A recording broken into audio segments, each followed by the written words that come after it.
Hello friends, ऐसा education में आप लोगों का स्वागत है। आई होप बहुत अच्छी तरह अपने एग्जाम की तैयारी कर रहे होंगे और एग्जाम से रिलेटेड जो भी क्वेरीज होगी, जो भी नोट्स आपको प्रोवाइड होंगे, चाहे वो हर सब्जेक्ट के नोट्स हो, सारी ही चीज़ें मैं आपको प्रोवाइड करूंगी। बेहतर तरीके से हम लर्निंग करेंगे, बेहतर स्ट्रैटेजी फॉलो करेंगे एग्जाम को क्रैक करने के लिए। मेरी वीडियो अच्छी लगी लाइक कीजिए, शेयर कीजिए एंड कॉमेंट कीजिए। अगला जो सिद्धांत है वो हमारा है व्यक्ति का जो अगला सिद्धांत है वो व्यक्ति का मनोलैंगिक सिद्धांत। मनोलैंगिक सिद्धांत है वो सिगमंड फ्रॉइड के द्वारा दिया गया। इन्होंने अलग अलग अवस्थाओं में बांटा है जिसके द्वारा व्यक्ति अपनी यौन ऊर्जा की पूर्ति करता है। यौन ऊर्जा की जो पूर्ति है ना, वो लिबिडो के द्वारा होती है। इसके बारे में आप डिस्कस करते हैं। इसमें क्या है कि जब व्यक्ति के अंदर यौन ऊर्जा होती है जिसे हम लिबिडो कहा जाता है, और इस ऊर्जा के कारण होता है व्यक्ति जो है ना जन्म से लेकर मृत्यु तक, जब तक वो उसका जन्म होता है जो मृत्यु तक क्या होता है, वो अपनी अलग अलग अवस्था में अपनी यौन ऊर्जाओं की पूर्ति करता है। इसके बारे में डिस्कस करते हैं। इसकी जो अवस्था है उसके बारे में देखते हैं। इनकी जो भी अवस्था है, इनकी जो फर्स्ट अवस्था है वो है मुख्य अवस्था। मुख्य अवस्था होती है 0 से लेकर 2 वर्ष की ये अवस्था होती है, यानी कि 0 to 2 years की अवस्था होती है।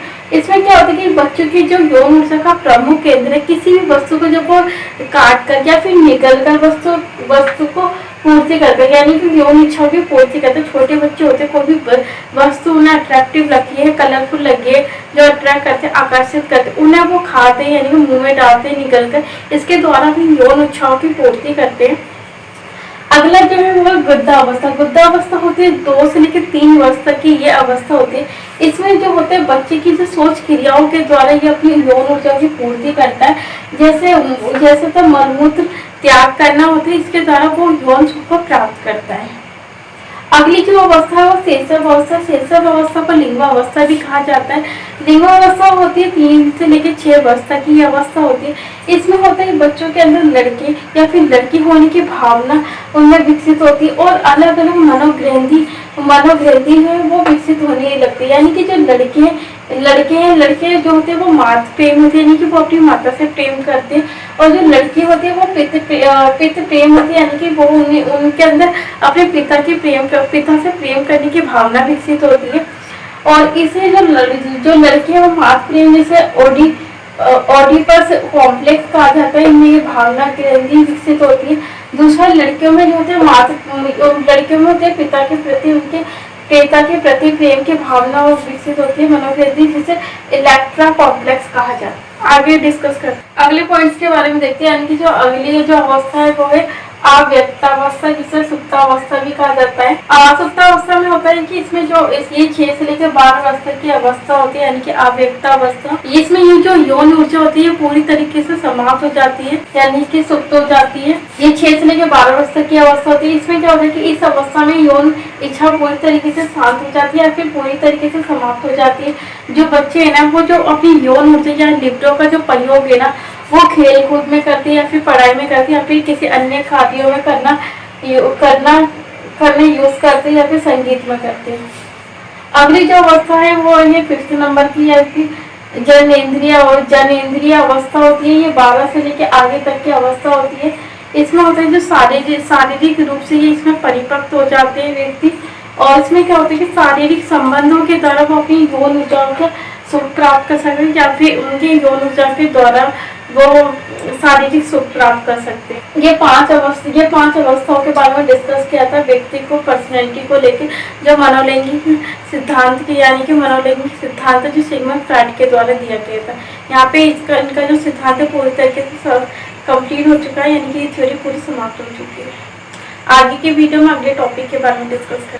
अगले पॉइंट्स के बारे में देखते हैं। यानी कि जो व्यक्ति का सील गुण का सिद्धांत दिया गया है, ये ऑलपोर्ट के द्वारा दिया गया था। इसके बारे में डिस्कस करते हैं पर्सनैलिटी को लेकर। इन्होंने कहा था कि ऐसी आदत जो लगभग स्थायी होती है, यानी कि जो परमानेंट होती है, वो स्थायी होती है, उसे हम सील गुण कहते हैं। सील गुण जो होते हैं वो 2 प्रकार के होते हैं, 2 टाइप्स के होते हैं। पहला होता है सामान्य सील गुण, दूसरा होता है व्यक्तिगत सील गुण होता है। यानी कि 2 टाइप्स के सील गुण होते हैं, सामान्य सील गुण और व्यक्तिगत सील गुण। एक एक करके इसके बारे में डिस्कस करते हैं। यानी कि जो सामान्य सील गुण होते हैं, सामान्य सील गुण वो होते हैं ऐसे सील गुण जो समाज अथवा देश के अधिकांश लोगों में पाए जाते हैं। यानी कि जो सामान्य सील गुण होते हैं ऐसे सील गुण होते हैं जो समाज और देश के जो अधिकांश लोगों हैं, यानी कि समाज में पाए जाते हैं ये सील गुण। जैसे एग्जाम्पल दिया गया तो उत्तर भारत के लोग स्वार्थी होते हैं, सेल्फिश होते हैं। दक्षिण भारत के लोग ईमानदार, और दक्षिण भारत के जो लोग होते हैं वो ईमानदार होते हैं। यानी कि दोनों व्यक्तियों के बीच आपस में तुलना की जा रही है। सिर्फ एक मध्य है, इसमें ऐसा कुछ भी नहीं कि उत्तर भारत के लोग स्वार्थी होते हैं, दक्षिण भारत के लोग ईमानदार होते हैं।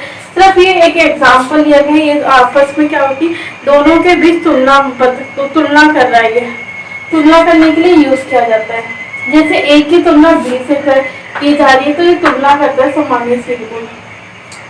और दूसरा जो टाइप है वो है व्यक्तिगत सील गुण। व्यक्तिगत सील गुण होता है व्यक्ति विषय में पाया जाता है, यानी कि किसी व्यक्तित्व के विशेष में ये पाया जाता है। ये ऑलपोर्ट में इसके क्या होता है, 3 प्रकार देते हैं, 3 टाइप्स के होते हैं। ये पहला होता है, ये होता है कार्डिनल सील गुण होता है। दूसरा होता है केंद्रीय सील गुण, और तीसरा होता है सहायक सील गुण। यानी कि जो ऑलपोर्ट में देते हैं वो 3 एक एक करके इसके बारे में डिस्कस करते हैं। अगले पॉइंट्स के बारे में देखते हैं। यानी कि जो अगला जो पॉइंट्स है वो है व्यक्तिगत सील गुण के 3 टाइप्स है, उसके बारे में डिस्कस करते हैं। पहला है कार्डिनल सील गुण। कार्डिनल सील गुण होता है कि ये सील गुण किसी किसी में पाया जाता है, यानी कि सारे व्यक्तियों में नहीं पाया जाता, सिर्फ किसी किसी व्यक्ति में ही पाया जाता है। और किंतु जिसमें भी ये मिलता है उससे पूरा संसार परिचित हो जाता है।